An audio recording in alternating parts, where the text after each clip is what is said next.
happening right here in Dominica with respect to petroleum prices or petrol prices, rather. Yeah, one of the issues there is the cost, the high cost of petrol.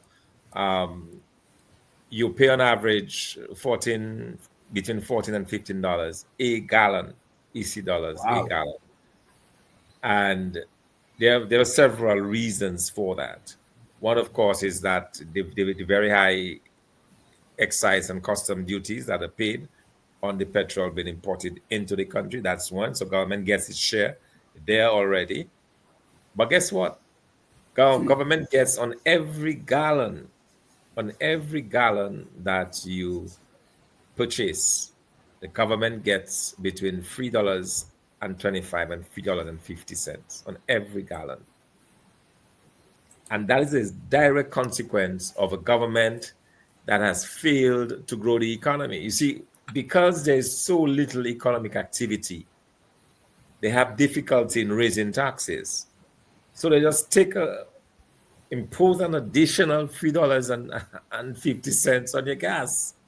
So Wow. every gallon of gas you buy, you pay. And when you think about it, in a way it is very unfair because it works out to roughly 23 to 25% on the price that you pay. When you compare that to the VAT is 15%, 15%. You're paying about 23 to 24% for gasoline. The question has to be why? Why is it that the consumers are charged simply to raise revenues for the government? And the government, let me repeat this, the government is doing all of this because they have shown an inability to grow the economy.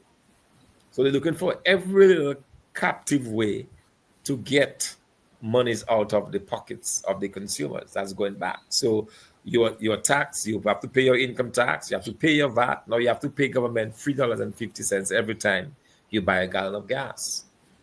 Wow. Okay, so effectively, if the free market was allowed to operate, gas would be probably $11, $12 a gallon in Dominica. Instead, it is between 14 and $15 a gallon. You see? Wow. Yes, And and that that's to me, interesting. is very worrisome. Extremely, extremely worrisome. Yeah. It is it is very interesting, I don't know if you recall sometime, not last year, was it? Yes, I think it's last year. I mean, I couldn't believe it. We ran out of gas or petrol by this government, and this is the first government in the Caribbean. I know that, and it wasn't a storm situation where you know that your bulk situation is compromised, and then you have a little bit of difficulty importing fuel because of seas are off, your ports are compromised, and so on.